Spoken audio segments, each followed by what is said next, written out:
Hello friends, welcome to నా cricket. నేను Harsha. RR versus GT qualifier 2 match అని చెప్పుకోవచ్చు. వెదర్ చాలా కీలకంగా మారబోతుంది. అంటే టాస్ని ఖచ్చితంగా ఇంపాక్ట్ అయితే చేయబోతుంది. టాస్ గెలిచి ఏం చేయాలి, కెప్టెన్ ఏం చేస్తే మ్యాచ్ని గెలిచే అవకాశం ఉన్నాయి.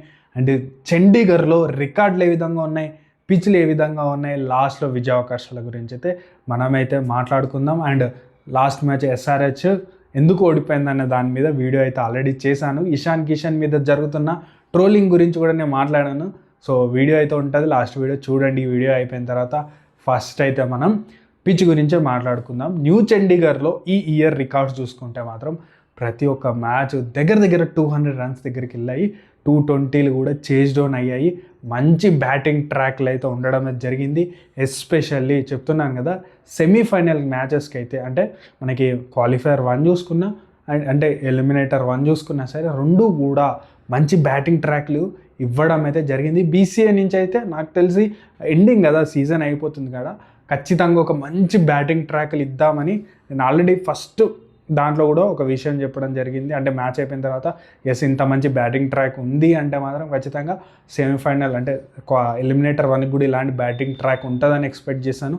అదే జరిగింది. నాకు తెలిసి ఇది ఇక్కడ కూడా మంచి బ్యాటింగ్ ట్రాక్ ఉంటుంది. సో ఒక టీంకి అయితే ఇంపాక్ట్ అయితే ఉంటుంది, బ్యాటింగ్ ట్రాక్ ఉంటుంది. అదేంటిదో మాట్లాడదాం. అండ్ మంచిగా రన్స్ చేసుకోవచ్చు, చేజ్ డౌన్లు అయితే. కానీ బట్ వెదర్ చూసుకుంటే మాత్రం కొంచెం క్రిటికల్గా మారే అవకాశం ఉంది. ఎందుకంటే మ్యాచ్ అంటే డేలో కొన్ని వర్షం అయితే పడుతూ ఉంది. సో మనం వెదర్ ఎప్పుడు చెప్పలేం. ఒకసారి వర్షం చూపించిన 30% ఉంది రెయిన్ పాసిబిలిటీ. సో వర్షం పడవచ్చు, పడకపోవచ్చు. బట్ క్లౌడ్స్ అయితే ఉన్నాయి. సో క్లౌడ్స్ ఉంటే ఏమైతే డ్యూ ఫ్యాక్టర్ అయితే రాదు. బట్ వర్షం పడితే మాత్రం ఖచ్చితంగా టాస్ గెలిచి చేజ్ చేయడం బెటర్ అనిపించింది. ఎందుకంటే మాయిశ్చర్ అనేది ఉంటుంది పిచ్ మీద. ఫస్ట్ బౌలింగ్ వేసినప్పుడు కొంచెం ఆ పర్చేజ్ అనేది ఉంటుంది. అంటే మంచి గ్రౌండ్ ఇది, రన్స్ ఈజీగా వస్తాయి. అండ్ ఎక్స్ట్రా స్వింగ్ అనేది స్టార్టింగ్లో లభించే అవకాశం ఉంది. కొంచెం వర్షం సిచ్యువేషన్ అంటే మనకు ఇప్పటికైతే వెదర్ రిపోర్ట్లో చూస్తే మాత్రం వర్షం మీద కనిపిస్తుంది. బట్ టాస్ టైంకి మనకు క్లియర్ కట్ అప్డేట్ ఉంటుంది. అంటే గ్రౌండ్లో కానీ సిచ్యువేషన్ చూస్తే మనకు అర్థమవుతుంది, ఒక వెదర్ వర్షం పడ్డదా లేదా, అంటే పిచ్ని కవర్ చేసి పెట్టాలి, ఇవన్నీ తెలుస్తాయి. కాబట్టి చాలా ఇంపాక్ట్ అయితే ఉండబోతుంది టాస్ వచ్చేసి. సో టాస్ గెలిచి చేజ్ చేయాలని అయితే టీమ్స్ అయితే అనుకుంటూ ఉంటాయి. బట్ మీకు వచ్చే డౌట్ ఏంటంటే, నాకు అర్థమైంది క్వాలిఫైయర్ 1 కూడా ఎలిమినేటర్ 1 కూడా టాస్ గెలిచి చేజింగ్ చేసిన టీంలు ఓడిపోయినాయి కదా అని. మీకు చూసుకుంటే మంచి బ్యాటింగ్ ట్రాక్లు ఉన్నప్పుడు చూసుకుంటే 2 మ్యాచ్లలో కూడా 240లు 250లు వచ్చినాయి. చూసుకుంటే మనకు ఆర్ఆర్ చూస్తే ఆర్సీబీ 250 కొట్టింది, చూసుకుంటే ఆర్ఆర్ ఏమో 240 కొట్టింది. సో ఇంత పెద్ద స్కోర్లు చేజ్ చేయడం కష్టంగా మారుతుంది ఎప్పుడైనా సరే. సో 240లు 250లు చేజ్ డౌన్ అవ్వవు.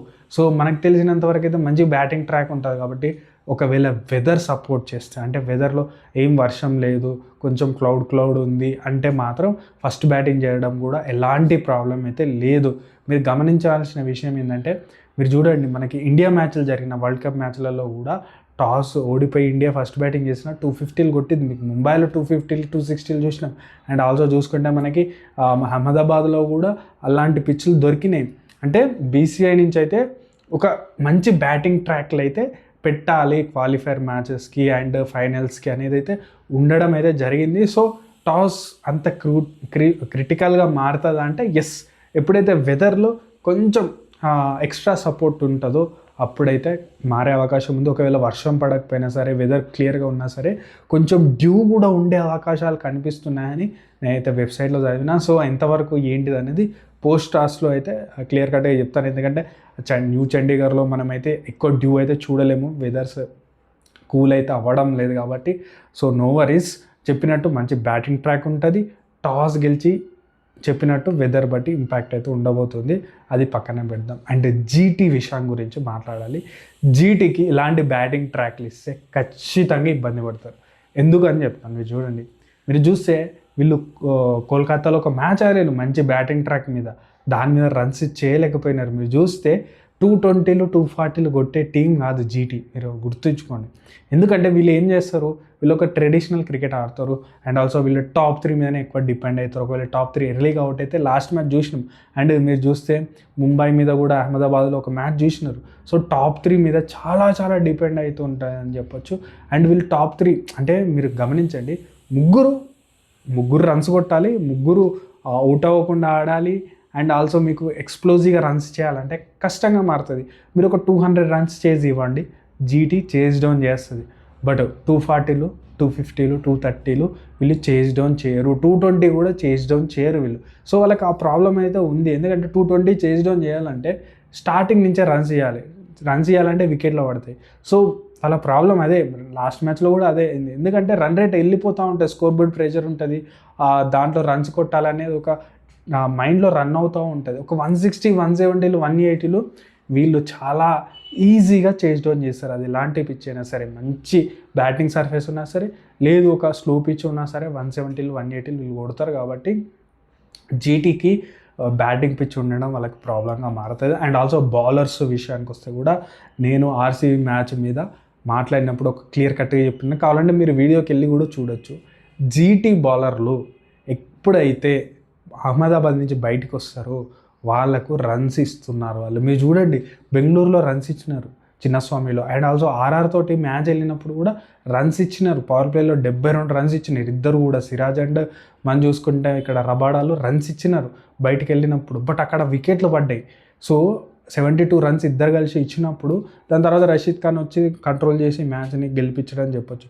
సో జీటీ బౌలర్లకి ఏంది, ఖచ్చితంగా అహ్మదాబాద్ లాంటి ఒక గ్రీన్ టింజ్ వికెట్ ఉండాలి వీళ్ళకి. సిరాజ్ అయితే డెడ్లీ బౌలర్, నేను లాస్ట్ సీజన్ నుంచి కూడా చెప్తున్నాను, గ్రీన్ టింజ్ ఉంటే సిరాజ్ రెచ్చిపోయి ఆడతాడు. అండ్ రబాడా వచ్చేసి సౌత్ ఆఫ్రికా సిరీస్ నుంచి ఇదే పిచ్, అంటే సౌత్ ఆఫ్రికా సిరీస్ మనం చూసుకుంటే వరల్డ్ కప్ మొత్తం సౌత్ ఆఫ్రికా ఎక్కడ ఆడింది, అహ్మదాబాద్లో.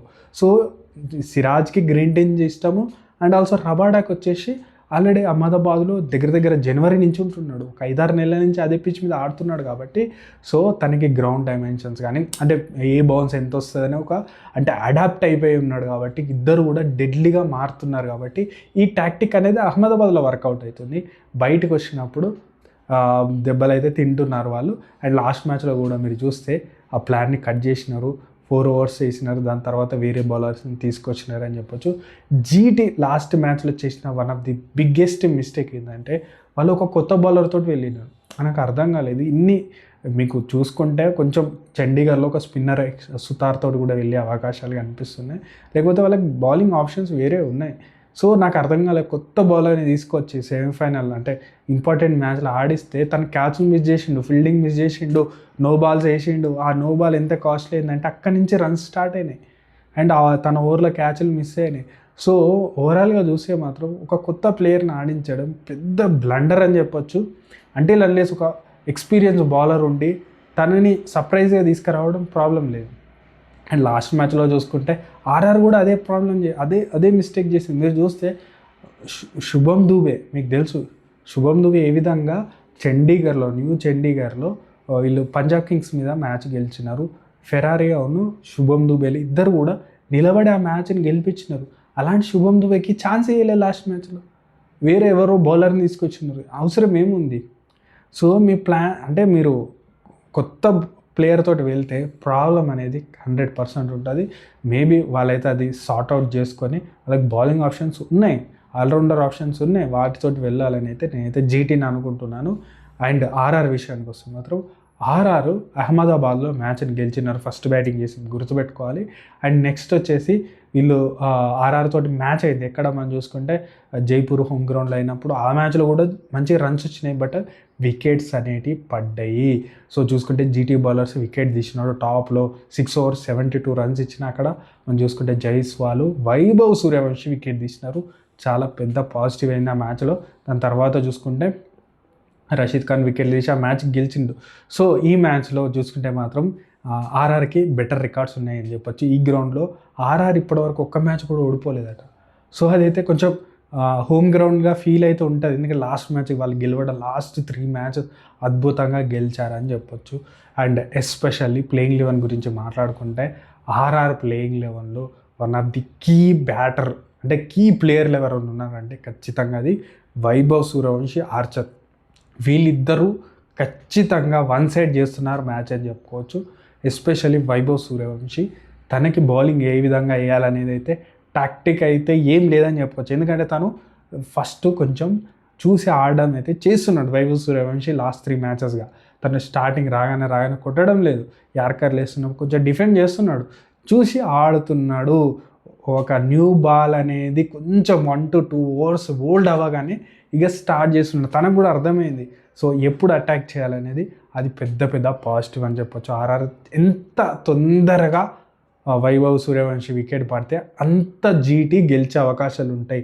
వైభవ్ సూర్యవంశి ఎంతసేపు గ్రీజ్లో ఉంటాయి. మీరు లాస్ట్ మ్యాచ్ చూస్తే 10 ఓవర్స్ కూడా లేడు వైభవ్ సూర్యవంశి 10 ఓవర్స్ కూడా లేడు క్రీజ్లో జస్ట్ 29 బాల్స్ ఆడిండు, వన్ సైడ్ మ్యాచ్ని చేసినని చెప్పొచ్చు. నేను క్వాలిఫైయర్ 1లో కూడా చెప్పినాను ఒక ఎక్సెప్షనల్ పర్ఫార్మెన్స్లు రావాలి అని చెప్పినాను.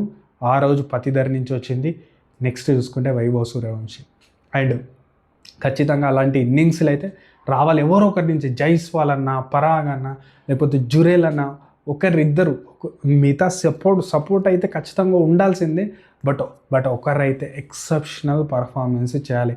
నాకైతే జీటీ నుంచి అది కనిపిస్తలేదు. మీరు చూడండి జీటీ నుంచి అలా ఎక్స్ప్లోజివ్గా ఎవరు ఆడతారు. 29 బాల్స్లో నాకు తెలిసి 50 కొడితే ఎక్కువనే స్ట్రైక్ రేట్ జీటీది. మ్యాక్స్ టు మ్యాక్స్ కొడితే బట్లర్ నుంచి ఏమన్నా రావచ్చు, కానీ సాయి సుదర్శన్ గిల్ నుంచి అయితే అలాంటి స్ట్రైక్ రేట్లు రావు. సో అదొక ప్రాబ్లంగా మారుతుంది. మీరు ఒక 200 రన్స్ కొట్టినా వైభవ్ సూర్యవంశి పవర్ ప్లేలోనే డిసైడ్ చేస్తాడు. సో చాలా కీ వికెట్ వైభవ్ సూర్యవంశి అని చెప్పొచ్చు.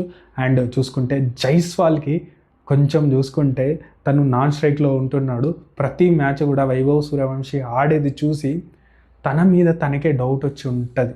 అంటే నాకు అనిపిస్తుంది అటు చూస్తే అసలు వేరే లెవెల్ ఆడుతున్నాడు, అరే నేనేంట్రా నీ షాట్లు కొట్టలేకపోతున్నా అనే ఒక చిన్నదైతే ఉంటుంది. సో ఖచ్చితంగా తన మైండ్లో అది రన్ అవుతుందని అయితే నాకైతే అనిపిస్తుంది. తన బ్యాటింగ్ అప్రోచ్ లాస్ట్ మ్యాచ్ చూస్తే 29 బాల్స్కి 29. బట్ నాకు తెలిసి సపోర్ట్ స్టాఫ్ నుంచి ఒక క్లియర్ కట్ ఇండికేషన్ అయితే జైస్వాల్కి ఇవ్వాలి. ఎస్ మనం వైభవ్ సూర్యవంశి మీద డిపెండ్ అవుతున్నాం, వైభవ్ సూర్యవంశి అద్భుతంగా ఆడాలి, తను ఆడే స్ట్రైక్ రేట్లు మనం ఆడలేము, బట్ చూసుకుంటే ఏదైతే రన్స్ మనం చేయగలమో మనం కంట్రిబ్యూట్ చేయాలి అంతే. మనం ఎక్కువ ఆలోచించి తనలాగా ఆడటం లేదని మైండ్ సెట్లోకి వెళ్తున్నట్టు జైస్వాల్ నాకు క్లియర్ కట్గా అనిపిస్తుంది. తన ఫేస్ చూసిన తను ఎప్పుడైతే 6లు 4లు పోతుంటే నవ్వుతున్నాడు, అంటే ఏంట్రా ఎట్లా కొడుతున్నారా బాబు అని ఒక ఆశ్చర్యంలో పోయి తన మీద తనకి కొంచెం సెల్ఫ్ డౌట్, అది చాలా పెద్ద మిస్టేక్ అని చెప్పొచ్చు. చూసుకుంటే జురెల్ ఫామ్లో ఉండడం చాలా పాజిటివ్ అని చెప్పొచ్చు. బట్ చూసుకుంటే జురెల్కి 4th స్టంప్ బాల్ వేసి ఆ వికెట్ కీపర్కి క్యాచ్ అదే ఈ అవకాశం ఉంది. సిరాజ్ ఒకవేళ తొందరగా ఎర్లీగా వికెట్ పడితే మనకి సిరాజ్ వర్సెస్ రబాడా వర్సెస్ మనం చూసుకుంటే ఖచ్చితంగా జురెల్ థ్రెట్ ఉంటుంది, డకౌట్ అయ్యే అవకాశాలు కూడా కనిపిస్తున్నాయి. పరాగ్ చాలా ఇంజురీ నుంచి వచ్చినా సరే, హ్యామ్స్ట్రింగ్ ఇంజురీ చాలా ఇంజురీ, అది పెద్ద ఇంజురీ, బట్ తన రన్నింగ్ కంట్రోల్ చేసుకొని బ్యాటింగ్ ఆడడం. అండ్ చెప్పినట్టు మిడిల్ ఆర్డర్లో ఫెరారియా తగులుకోవాల్సిన అవసరం ఉంది. 2 మ్యాచ్లు తగులుకోవాలి, ఫైనల్లో కూడా తగులుకోవాలి. అండ్ ఆల్సో ఇటు చూసుకుంటే జడేజా నుంచి నేనైతే లాస్ట్ మ్యాచ్ డిసప్పాయింట్. ఏం రన్నులు అసలు ఇంత ఎక్స్పీరియన్స్ ఉండి ఇలాంటి బ్యాటింగ్ నాకైతే అర్థం కాదు. లాస్ట్ ఓవర్ తను స్ట్రైకులు పెట్టుకోవచ్చు, బట్ చూసుకుంటే చేయట్లేదు. రన్అవుట్లు చేస్తున్నాడు, 3 ఛాన్సులు వచ్చింది తెలుసు. తను రన్అవుట్ అయ్యేవాడు, ఇంకా 2 కూడా రన్అవుట్లు చేసిండు. జడేజా ఉంటే క్రీజ్లో రన్అవుట్లు శుభం దుబేని ఆడించాలి, నాకైతే ఆడించాలనిపిస్తుంది, బట్ వాళ్ళు ఎందుకు ఆడించడం లేదు. అండ్ చూసుకుంటే ప్లేయింగ్లో చాలా చేంజెస్ చేస్తారు. బౌలింగ్లో వాళ్ళు ఒకసారి సందీప్ నాడ్ ఆడించడం లేదు, బ్రిడ్జెస్ వైపు వెళ్తున్నారు. ఎందుకంటే సిమిలర్ సెట్ ఆఫ్ బౌలింగ్ ఉంటుంది, స్లో బాల్స్ వేస్తాడు. బట్ బ్రిడ్జెస్కున్న ఇంకో పాజిటివ్ ఏంటంటే ఫాస్ట్ బాల్ కూడా 147గా వేస్తాడు కాబట్టి సో సందీప్ని ఆడించడం లేదని అయితే నాకైతే అనిపిస్తుంది. ఆర్చర్, బర్గర్లు అద్భుతమైన బౌలింగ్ చేసినారు, అండ్ కుంజా మంచి బౌలింగ్ చేసిందని చెప్పుకోవచ్చు. అండ్ జీటీ విషయానికి వస్తే మాత్రం వీళ్ళు టాప్ మీద డిపెండ్ అవుతున్నారు. వీళ్ళు అదే ట్రెడిషనల్ క్రికెట్ ఆడతారు. కొంచెం బట్లర్ ఎక్స్ప్లోజివ్గా ఆడే ట్రై చేసే అవకాశం ఉంది. బట్ మిడిల్ ఆర్డర్లో వీళ్ళు టాప్ 3 ఫెయిల్ అయినప్పుడు వీళ్ళు కూడా ఫెయిల్ అవుతున్నారు. మనం చూసుకుంటే వాషింగ్టన్ సుందర్ నుంచి ఎక్స్పెక్ట్ చేస్తారా మీరు? ఎస్, 20 బాల్స్లో 50-60 కొట్టాలి. మనకి వాషింగ్టన్ కొట్టగలగూడనే మీరు ఉందా కాన్ఫిడెన్స్? లేదు కదా. హోల్డర్ కూడా కొట్టగలుగుతారు, తను కూడా ఆల్రౌండర్, బట్ టాప్లో రన్స్ రానప్పుడు తను కూడా తేలిపోతున్నాడు అని చెప్పొచ్చు. మిడిల్ ఆర్డర్ అయితే చాలా షేకీగా అనిపిస్తుంది. లాస్ట్ మ్యాచ్ అయితే అసలు పర్ఫార్మెన్స్ లేదు. తెవాటియా నుంచి రన్స్ వచ్చినాయి, బట్ మొత్తం అయిపోయింది అక్కడికి. అసలు ఏం లేదు. బౌలర్లకు తెలుసు, బ్యాటర్లకు తెలుసు. సరే ఏదో తను నిలబడి ఆడాలనుకున్నాడు, ఆడిండి అనిపించింది తప్పించి నిజంగా ప్రెషర్లో, అంటే మ్యాచ్ అయిపోయింది అన్నప్పుడు ఆడిండు, కానీ నిజంగా ప్రెషర్లో ఉన్నప్పుడు తెవాటి ఆడగలడా? ఎందుకంటే తనకు బ్యాటింగే రావట్లేదు. టాప్ 3 మొత్తం సీజన్ మొత్తం అదే, టాప్ 3 ఆడతారు, ఫైనల్కు సెమీఫైనల్కి వచ్చేసరికి ఎస్ మిడిల్ ఆర్డర్ ఆడండి అంటే ఎట్లయితుంది? అవ్వదు కదా. సో మిడిల్ ఆర్డర్ ప్రాబ్లం అయితే ఉంది. బౌలింగ్ విషయానికి వస్తే రబాడా, సిరాజ్ల మీద 50% డిపెండ్ అవుతుంది విన్నింగ్. జీటీ గెలవాలంటే ఈ 2 వికెట్లు తీయాల్సిందే. బట్ చూసుకుంటే ఇది అహ్మదాబాద్ కాదు, న్యూ చండీగఢ్ అని చెప్పిన పాత అక్కడ కూడా చెప్పిన ఆడుతుంది. అక్కడ చూసుకుంటే మనకి క్వాలిఫైయర్ 1 మ్యాచ్లో కూడా చెప్పినాను, ఇక్కడ వికెట్లు పడవు మీకు ఏదైతే అహ్మదాబాద్లో పడ్డట్టు. ఆ సింగ్ అనేది ఉండదు, బ్యాటింగ్ వికెట్ కాబట్టి మ్యాక్స్ 1-2 ఓవర్స్ ఏమైనా ఉంటుంది, దాంట్లోనే వికెట్లు తీయాలి. బట్ నాకు తెలిసి వైభవ్ సూర్యవంశీ వికెట్ ఇచ్చే అవకాశాలు అయితే లేదు. జైస్వాలే ఆడే అవకాశం ఉంది. 2 ఓవర్లు కూడా కొంచెం తను సాక్రిఫైస్ చేసి ఆడాల్సిన అవసరం ఉంది జైస్వాల్. తను కనుక నిలబడితే వైభవ్ సూర్యవంశీ కూడా నిలబడే అవకాశాలు ఉన్నాయి. అండ్ ఆల్సో చూసుకుంటే బౌలింగ్లో హర్షద్ ఖాన్ని తీసుకొస్తారా అంటే ఎస్, ప్రసిద్ధ్ వీళ్ళతో వెళ్ళాలి. అండ్ ఆల్సో రషీద్ మీద బ్యాటింగ్ పిచ్ మీద తను కూడా ఎక్కువ రన్స్ ఇస్తాడు, బట్ స్లో పిచ్ అయితే ఉండదు కాబట్టి రషీద్ ఖాన్ కూడా ఎక్కువ ఎక్స్పెన్సివ్గా ప్రూవ్ అయ్యే అవకాశాలు ఉన్నాయి. కాబట్టి బౌలింగ్లో వాషింగ్టన్ సుందర్ కూడా కొంచెం కంట్రిబ్యూట్ చేయాల్సిన అవసరం ఉంటుంది. హర్షద్ ఖాన్ని తీసుకురావడం ప్లస్ అయ్యే అవకాశాలు ఉన్నాయి. అండ్ చూసుకుంటే లెఫ్ట్ హ్యాండర్లు చూసుకుంటే ఆర్ఆర్లో చాలామంది ఉన్నారు కాబట్టి ప్రాబ్లం అయితే జీటీకి ఉండబోతుందని చెప్పుకోవచ్చు. అండ్ మన ఫేవరెట్ సెగ్మెంట్ విన్ ప్రిడిక్షన్ విషయానికి వస్తే నాకైతే ఈ మ్యాచ్ ఆర్ఆర్ వైపే వెళ్ళే అవకాశాలు అయితే కనిపిస్తూ ఉన్నాయి. టాస్ ఎవరు గెలిచినా అడ్వాంటేజ్ ఆర్ఆర్కే. ఎందుకు మీరు చూడండి, జీటీ టాస్ గెలిచింది, వాళ్ళు ఎన్ని రన్స్ కొడతారో అనిపిస్తుంది. అంటే లాస్ట్ మ్యాచ్ అంత దారుణంగా అవుట్ అయినారు కాబట్టి వాళ్ళ మైండ్లో ఒకటే ఉంటుంది. ఇప్పుడు గిల్ కానీ జైస్వాల్, గిల్ కానీ మనం చూసుకుంటే సాయి సుదర్శన్ కానీ బట్లర్ కానీ వాళ్ళ మైండ్లో ఏముంటుంది, మనమైతే అంటే లాస్ట్ మ్యాచ్ అవుట్ అయినారు కాబట్టి మనమైతే ఒక సాలిడ్ ఇన్నింగ్స్ ఆడాలి అనే మైండ్ సెట్ తోటి వస్తారు. మళ్ళీ అదే 200 దగ్గరగా వెళ్ళే అవకాశం అనిపిస్తుంది. ఎంత బ్యాటింగ్ పిచ్ అయినా సరే వీళ్ళు 240 కొడతారా అంటే కొట్టే అవకాశాలు లేదు. చేజ్ డౌన్ ఆర్ఆర్ చేయగలరు. ఒకవేళ కనుక ఫస్ట్ బ్యాటింగ్ ఆర్ఆర్ చేస్తే వైభవ్ సూర్యవంశీ కీ వికెట్ మారుతుంది. తను ఉన్నడా మళ్ళీ ఒకసారి ఎస్ మళ్ళీ ఒక 240 స్కోర్ వరకు వెళ్ళే అవకాశం ఉంది. మిడిల్ ఆర్డర్ ఆర్ఆర్ కొంచెం చూసుకొని ఆడగలిగితే ఆ 240 మార్క్ వస్తుంది. వచ్చిందంటే జీటీ మళ్ళీ అదే ప్రాబ్లం ఫేస్ చేయబోతుంది. అంటే నాకెందుకో ఆర్ఆర్ఏ ఫేవరెట్గా ఉంటుంది, అదే టాస్ గెలిచినా గెలవకపోయినా. బట్ చెప్పినట్టు వెదర్ చాలా కీలకంగా మారుతాయి కాబట్టి పోస్ట్ టాస్లో మనమైతే క్లియర్ కట్ అయితే చెప్తాను. సో ఎవరికి అడ్వాంటేజ్ ఉంటుంది ఎవరికని మళ్ళీ చెప్తున్నాను, మనం ఎలాంటి బెట్టింగ్ కానీ బెట్టింగ్ యాప్స్ని ఎంకరేజ్ చేయము. క్రికెట్ని చూడండి, ఎంజాయ్ చేయండి. వీడియోని ఇక్కడ వరకు చూస్తే చాలా చాలా చాలా తగ్గి, ఎందుకంటే చాలా సపోర్ట్ అయితే చేసినారు సబ్స్క్రైబర్లు అందరికీ కూడా చాలా చాలా చాలా థ్యాంక్ యూ. ఎందుకంటే మంచిగా ప్రివ్యూలు చూస్తున్నారు, కామెంట్ చేస్తున్నారు, నాకు కూడా హ్యాపీ అనిపించింది. ఎందుకంటే చాలామంది కూడా కామెంట్స్ పెడతారు, అంటే ఈ పిచ్ ఈ విధంగా ఉంది అండ్ వెదర్ ఈ విధంగా ఉంది, వీళ్ళు గెలిచే అవకాశం ఉంది. నాకు హ్యాపీగా అనిపిస్తుంది. ఎందుకంటే మన ఛానల్ ద్వారా మీరు చూసిన దాన్ని అంటే డ్యూ ఫ్యాక్టర్ ఎంత ఇంపాక్ట్ అవుతుంది, పిచ్ ఎంత ఇంపాక్ట్ అవుతుంది, ఇవన్నీ కూడా నేను మన సబ్స్క్రైబర్లకు ఎవరైతే క్రికెట్ నాలెడ్జ్ని పెంచాలనుకున్నానో దాంట్లో నేనైతే సక్సెస్ అయ్యాను అనిపించింది. నాకు అది చాలు. సో మంచిగా అయితే వీడియోలు చూడండి, క్రికెట్ని ఎంటర్టైన్మెంట్ వరకు చూడండి, మ్యాచ్లు చూడండి. అండ్ ఆల్సో చూసుకుంటే మాత్రం సబ్స్క్రైబ్ అయితే ఛానల్ని ఇక్కడ వరకు చూస్తున్నారంటే ఎంతో మీకు ఇంట్రెస్టింగ్ అనిపించింది కాబట్టి లైక్ షేర్ సబ్స్క్రైబ్ కూడా చేసుకోండి. అండ్ ఆల్సో ఈ మ్యాచ్ ఎవరికి గెలుస్తారో ఆర్ఆర్ఆర్ జీటీ కూడా కామెంట్ సెక్షన్లో తెలియజేయండి. And thank you.